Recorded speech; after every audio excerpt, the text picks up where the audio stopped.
The photographer takes the photo, not the camera. The best camera is always the one you have with you. A photographer's most important tools is his eyes. Beautiful sayings, right? Unfortunately, we photographers are repeatedly affected by a disease that is difficult to cure. GAS. Gear Acquisition Syndrome. And then the 5-year-old mirrorless is no longer enough. It has to be the latest model because more megapixels are better and a newer sensor is even better, right? And this one super zoom definitely has to be on the list because as a street photographer, you have to make sure that you cover all focal lengths. True? Well, I have to tell you, I'm not so sure about that. There are many street photography products that you don't need. Some of them can even be harmful to your street photography. So first I'll tell you something about the gear you can save on buying, and then I'll tell you what you should buy instead with your money saved. So that's what this video is all about. But before we start, if you want to see more videos purely dedicated to street photography, now it's the right time and place to subscribe and hit the bell button. Thank you a lot. And now let's jump right in. The first thing you don't need, especially if you're new to street photography, is, well, the latest and newest camera. All camera companies, be it Fuji, Canon or Nikon, release dozens of new cameras every year. And the newest always has to be the best, right? Unfortunately, I think that's not the case. For example, I thought about replacing my Fuji X-T4 with a new Fuji X-T5 for a while. The Fuji X-T4 is the camera used to film this video, by the way. I looked at dozens of reviews on YouTube and various websites and came to the conclusion that the older X-T4 is the better camera. But why is that? The video quality is clearly better, it's faster than the X-T5 when shooting JPEGs, it has a jack plug for audio and much more that simply speaks for the X-T4. And the X-T5 is easily $600 to $700 or euros more expensive than the X-T4. You can do so many useful things with the difference. For example, drink 2 espressos in your favorite cafe every day for a whole year, which also helps you to be more focused and energized while hitting the streets with your, well, 5-year-old camera. You can go even further back to the Fuji X-T1, which is still a great camera if you use it with a good lens and can be had for around 250 euros. In general, cameras have reached such a high quality level in recent years, so that a higher investment of several hundred or even more euros or dollars compared to the previous camera will not give you the higher quality that you might expect. If you compare the Fuji X-T3 with the X-T5 for double the price, you won't get a 100% better camera body.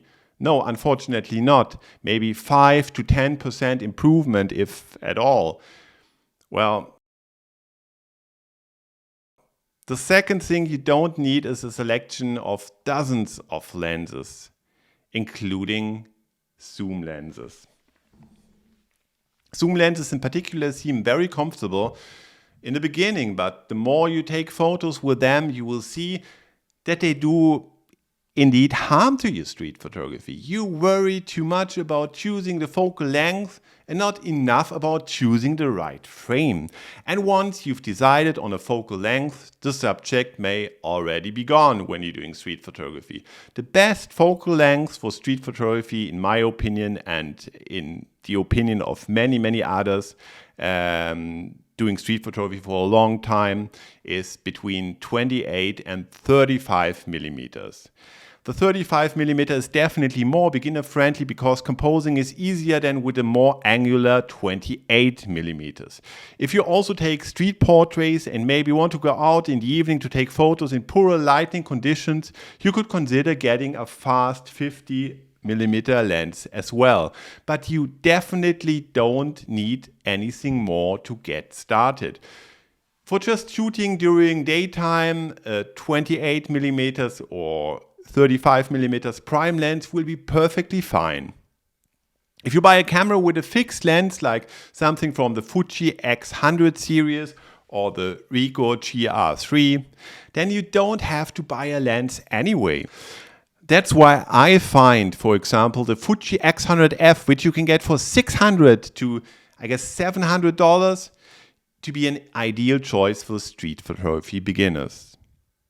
The third thing you don't need most of the time are camera bags. Sure, they are well suited for storing your camera, lenses and other accessories and for transporting them when you travel, for example, or when you're booked for a professional photo shoot, for example.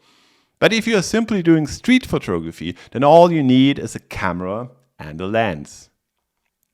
Ideally, it's small enough to fit in your jacket pocket, or even better, to have it in your hand all the time to be ready if a cool photo situation arises. By the time you get your camera out of your bag, the potentially exciting photo can be a thing of the past.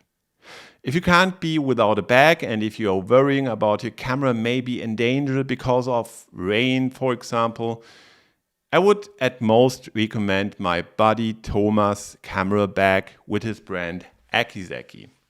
With an Akizeki bag like this, you can grab your camera almost without delay. The next thing you don't need in street photography are filters. With one small exception, but the ones you don't need for now are the following. Graduated neutral density filters, or GND filters, may be nice for landscape photos to darken only the sky and not the landscape itself, but this effect can be easily recreated in Lightroom. The same goes for Pro Mist filters, which are so popular because of their cinematic look.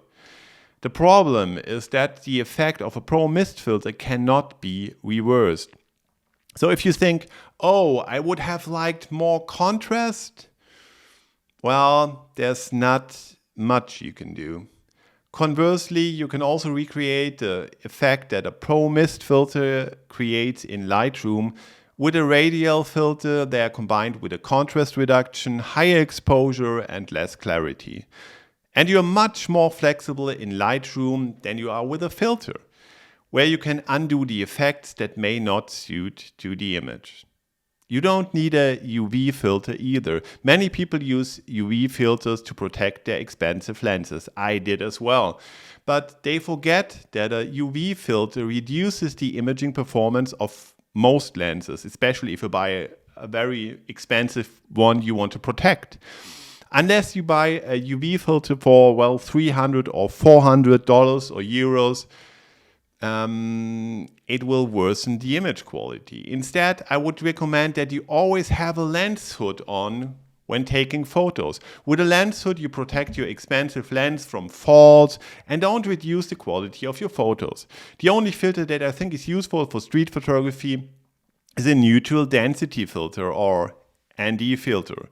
This allows you to expose longer than usual in bright daylight. This means that impressively long exposures are possible, which also makes sense in street photography. However, it's also important not to buy the cheapest ND filter in order not to worsen the image quality. What you don't need as a street photographer, unless you're doing the long exposures I just mentioned, and to be honest, I usually only do these when I can't think of anything better, when the sky is cloudy, is a tripod. As a rule, as a street photographer, you have to move quickly and inconspicuously, and a tripod is slow to move and simply makes you much less flexible. During the day, you usually don't need a tripod with exposure times of up to 1/60 or even 1/30. In poorer lighting conditions, I would simply switch to a faster lens, for example the strong 50mm lens I spoke about before. If you really want to take a long exposure and 1/60 or 1/30 is not enough, there are usually some walls or trash cans that you can put your camera on. So I would try to use them before you buy a really expensive tripod, because the super expensive ones can be 300, 400 euros. And I think, for what? What you also don't need is an external SSD hard drive for your photos. On the one hand, and this may be where my personal experience comes into play, as I once lost 2 years of my photography due to a broken SSD hard drive. And also because the hard drive can be lost or simply forget it at home when you need it, for example, when traveling. Instead, I recommend a cloud solution on Google or Dropbox or in Lightroom so that you can access photos at any time and from everywhere. To sum it up, to do a lot of street photography, all you need is a camera, a good lens, and good shoes. This is an old saying, I guess, and it's true. And tons of motivation and just being curious of exploring your surroundings. You can then put the money you saved by not buying all the other stuff into a photography trip. Well, at least that's how I would do it. So maybe you like this thought as well. What gear did you buy but now regret the purchase? I'm looking forward to your feedback. If you like this video, please leave me a thumbs up. See you in the next video. As always, happy shooting. Yours, Oliver.